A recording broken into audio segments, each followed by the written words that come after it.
G'day legends, I hope that you're all doing well and having a great start to your weekend. Now, today we're going to have a look at the maps and then we'll talk about a new $2.6 billion military aid package for Ukraine and how Belarus is making a lot of worldwide news again with some huge statements. But first, let's have a look at the maps, compare some maps and talk about some things going on.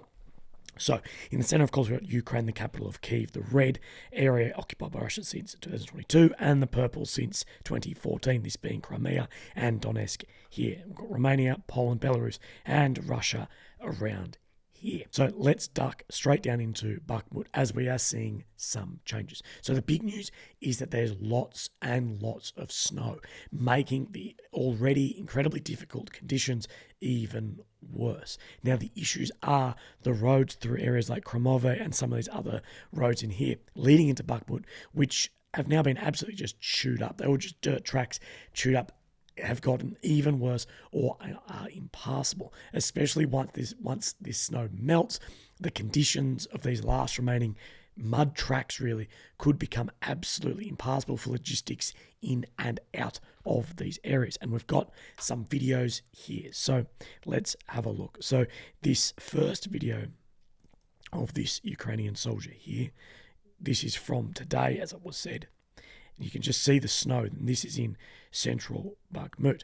Now, this has been geolocated to this position here, which is right near the MiG-17 statue, the very famous statue that got blown up of the fighter jet. Now, there's also another video we want to have just a look at as well, which is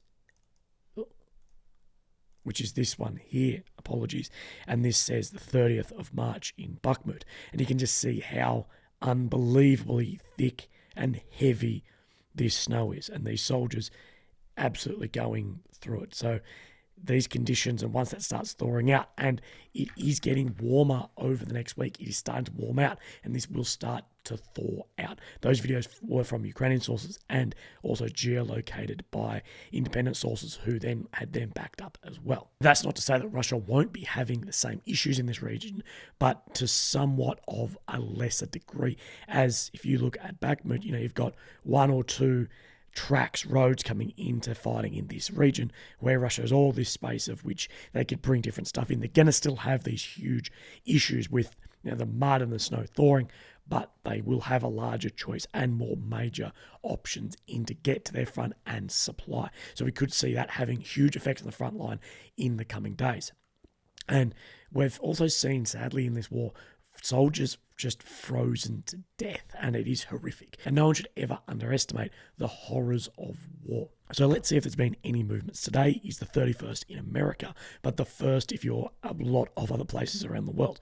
So let's go back to the 30th or 31st where you are, and then to today. This map updated at 1743 here time, and it's 1850 now, so about an hour ago. And what we don't see is we see the grey zone move a bit, but no real change. Now, both Ukrainian and Russian sources are saying that Wagner is having some advances into the center of Bakhmut. Now, this video has been shared around absolutely everywhere of a Wagner flag hoisted on this high building here in the center of Bakhmut. Now, it always stuns me how well people can get things geolocated. So this was fairly quickly geolocated from this video of these buildings to this location here. Now I've actually dropped a pin of that location, which is this map here, and as you can see on the ISW, it is saying that this is now assessed Russian control, not claimed like the yellow. So they've managed to hoist a flag right at that region here, right on their far border. What might mean it is further out. But if we just look, this is the main road through that blown up bridge. And let's have a look on the deep state and see if it's showing similar. Not really. So it's lying somewhere more in this region, which is not showing under Russian control on the deep state. One very difficult thing to check between the deep state and the ISW is it shows major roads and minor roads, and they're named where the deep state doesn't have any of that, which can be very hard to translate between the two. But we also have a Rybar Russian sources map of Bakhmut as well. If we zoom in on this region, it is showing fairly similar. But if we look at this main road where it crosses the Bakhmutka River, it is showing that it's coming more down like this. And that is showing very similar to the ISW map that is the Rybar map as well. And we know that on the southern edge that some of this is absolutely coming under Russian control. But it is always difficult to get an idea exactly of what is going on. But what we can assume is that Wagner Group have moved to the east of the Bakhmutka River, which is this river here, that was seen as a natural sort of stop for Bakhmut and are moving further into the city with incremental gains day by day. So you see both sides saying the front line is stabilising this region. That's absolutely, I don't know where people are saying this from. The front line is not stable in this region. The street-to-street fighting, things could go east or west, north or south every single day. That is not a stable front line. Let's have a look in some other areas and see if we've seen any other major changes. So we didn't really see anything in Bakhmut, and if we go to the north, we see this small bit here, which is to the northeast of Seversk. We'll go down to Avdiivka, which could very quickly become a very similar situation to Bakhmut. I've had a lot of people who are on the ground saying that it is just as bad, the amount of fighting here. And have we seen anything? Just near Vasily, we've just seen a small movement of the front line that the Russians have captured a little bit more, but in Kamyanka is still not shown under Russian control, although through a lot of Russian sources is saying that has come under full Russian control. So let's have a look on the ISW and show what it says about areas like that. So it is saying that it is under claimed Russian control, but not under assessed Russian control. And it's saying the claimed control is all on the east of this major road here, and as well, which on the deep state will not show.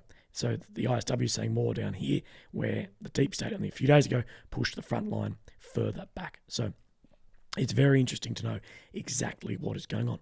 But other than that, everything else hasn't really moved. So in Mariinka, Otoki, Vugleda hasn't really moved. So there hasn't been any major territorial changes. And the weather and preparing for offensives is absolutely slowing down these movements. But that will be the end of our maps for today, and we'll talk about some news. Now, prepare yourselves over the next coming weeks, month, maybe more, for a huge amount of psychological warfare. This includes propaganda at a state level and people just making up bullshit misinformation to support their narratives. We know that offensives are coming. They have to come. And both sides are preparing for this. And we will see PSYOPs, psychological operations, become a huge part of this, in an attempt to confuse the opposing force and have an effect on morale and success in their mission. Now, this is the most crucial time in this conflict so far as the future support to both nations will be absolutely calculated off the success in the coming months. Now, both sides, I believe, are absolutely desperate to start having some wins. So when you're listening, watching, reading information, just take into account that journalists on both sides have limits they need to work within, and everyone has an unconscious bias. Also, there are people, pages and news that are state-funded purely to increase support. And this is on both sides, and they will put it through the lens of independent. So just take everything you see, including myself, absolutely everything I say, with a grain of salt. Do your own research to the best of your ability to make up your mind on things and see what's going on. And, it's always a good idea maybe to leave it a few days, and the truth normally pops up somewhere.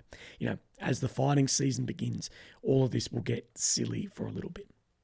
Now, Reuters have reported, citing undisclosed US officials, that Ukraine could receive another $2.6 billion aid package that will include air surveillance, radars, anti-tank rockets, and fuel trucks. This would be the largest single aid package that's actually coming to Ukraine in a while, with the last two being $350 million and $400 million. But there's no actual confirmation on this, but apparently it's going to be in April the 4th. Now, it's really interesting to look at how this money is actually, sort of the figure is pulled off this stuff, because a lot of it has to do with replacement of things. So, if you were sending a Humvee or an M113 or something like that, the figure is like what that vehicle used to cost, but also there's like a replacement figure. So we're not replacing Humvees with Humvees. We're replacing it with, more modern, way more expensive military equipment. So therefore, these figures get blown through the roof.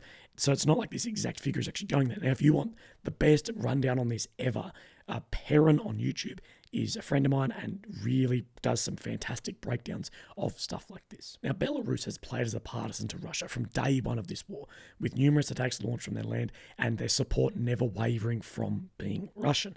Now, that said, they've not yet committed their own troops to this war.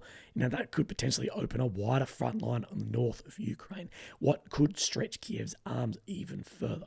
Although Belarus has a comparatively very small military, but it still could make a large issue in this war. News being shared recently that Russia plans to have nuclear weapons staged in Belarus. Now, Belarus gave up their nuclear weapons in 1996.